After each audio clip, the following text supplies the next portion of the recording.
आज हमारे साथ हैं बीजेपी नेत्री नाज़िया इलाही खान और आज हम लोग उनसे हॉट इशू जो चल रहा है नुपुर शर्मा बीजेपी की पूर्व प्रवक्ता, उन्होंने जो हरकत की है इसके कारण पूरा मुल्क जल रहा है, उस बारे में हम लोग आज नाज़िया इलाही खान की राय जानने की कोशिश करेंगे। नाज़िया जी, आपका हमारे चैनल में स्वागत है और आप बताएं कि नुपुर शर्मा ने जो हज़रत मोहम्मद सल्लल्लाहु अलैहि वसल्लम के बारे में जो बयान दिया है कुछ रोज़ पहले, उस बारे में आप क्या बोलेंगे? आप खुद एक मुस्लिम हैं और बीजेपी से आपका भी नाता है।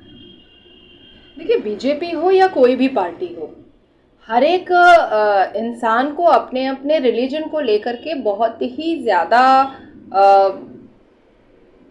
मोहब्बत रहनी चाहिए दिल में। आज जय श्री राम का जो लोग नारा लगाते हैं, मैं उनको बहुत अप्रिशिएट करती हूँ। इवन कुछ दिन पहले मैंने न्यूज़ चैनल पे बैठ कर कहा था कि अगर हिंदू अपनी बेटियों को नहीं संभाल पा रहे हैं तो वो मुसलमानों से शादी कर रही हैं, तो ये उनके लिए कमतर की बात है। उनको, हिंदुओं को अपनी बेटियों को कंट्रोल करना चाहिए। और ये मैं ही नाज़िया इलाही खान हूँ जिसने हमेशा कहा कि कुरान ने कहा है लकुम दीनकुम वलिय दीन, आप अपने धर्म की इज़्ज़त करो और दूसरों को उसके धर्म की इज़्ज़त करने दो।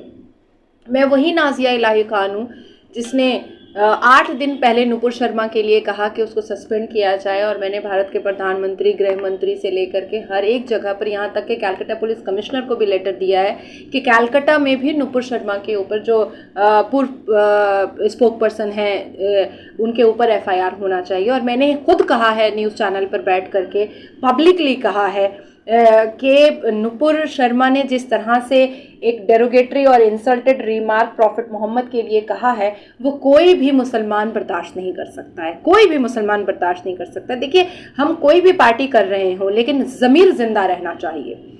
तो नाज़िया इलाही खान का ज़मीर ज़िंदा है और गलत बात को एक्सेप्ट करना ये नाज़िया ने सीखा नहीं है। सबसे पहली बात कि हज़रत आयशा रज़ी अल्लाह ताला अन्हा को लेकर के जो बात उन्होंने कही है कि 6 साल की उम्र में शादी हुई और 9 साल की उम्र में प्रॉफिट मोहम्मद ने उनके साथ सेक्स किया था, नाउज़ुबिल्लाह। सबसे पहले मैं ये बात बता दूं कि हज़रत आयशा 19 साल की थी जब उनसे उनकी शादी हुई थी। तो यहाँ पर तो बात माइनर गर्ल वाली, माइनर चाइल्ड वाली तो आ ही नहीं रही है, चाइल्ड अब्यूज़ तो हो ही नहीं रहा है।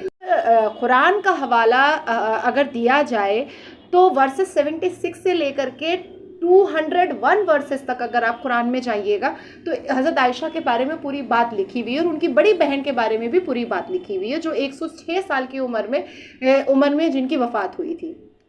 तो जो लोग बैठते हैं नेशनल न्यूज़ चैनल पर और जिनके सामने नुपुर शर्मा ने ये बात कही, मैं उन दाढ़ी टोपी वाले मुल्लाओं से एक सवाल करना चाहती हूँ कि क्या आपने कुरान पढ़ा नहीं? आपने उसी वक्त नुपुर शर्मा को ये बात बताया क्यों नहीं कि 6 साल और 9 साल की तो बात आ ही नहीं रही है? यहाँ पर तो कुरान ने साफ साफ लफ्ज़ों में लिखा है कि 19 साल की उम्र थी।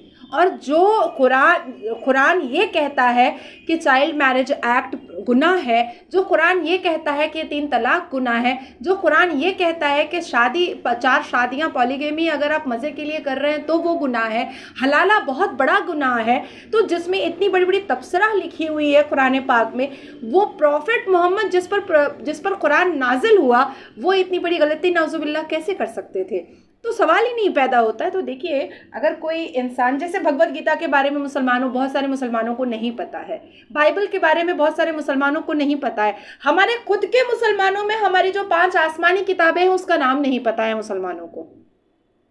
हम अपने इस पश्चिम बंगाल में ही, मैं कह देती हूँ, पूरे हिंदुस्तान की बात छोड़िए कि इस पश्चिम बंगाल में अभी मैं केला बागान चले जाती हूँ जो मुस्लिम हाईली पॉपुलेटेड एरिया है, वहाँ जा करके अगर मैं किसी एक औरत को या मर्द को मैं खड़ा करके ये पूछूं कि आसमानी 5 किताबों के बारे में बताइए, जब 4 बना और 5वां कुरान नाजिल हुआ मुकम्मल होकर के, तो वो नाम नहीं बता पाएंगी।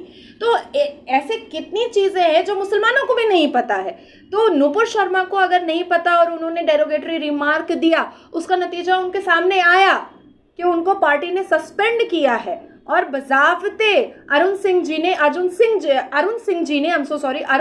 ने बजावते लेटर में ये जारी किया कि उनको सस्पेंड किया जा रहा है। और भारतीय जनता पार्टी हर एक रिलीजन को बहुत रिस्पेक्ट देता है। वो अलग सी बात है कि भारतीय जनता पार्टी पश्चिम बंगाल में स्पेशली मुसलमानों को बिल्कुल गार्बेज और डर्ट समझता है। एकमात्र पूरे भारत में पश्चिम बंगाल ही एक ऐसा है जहां भारतीय जनता पार्टी के सुपीरियर नेता अपने ही माइनॉरिटी मोर्चा के नेता लगे रहते हैं, हमेशा टांग खींचने पर लगे रहते हैं। मैं जब से बीजेपी ज्वाइन की हूं, जिस दिन से मैंने बीजेपी ज्वाइन किया है, उस दिन से मुझे मेंटली हैरेस किया गया है, उस दिन से मुझे मेंटली टॉर्चर किया गया है, जस्ट बिकॉज क्योंकि मैं मुसलमान हूं।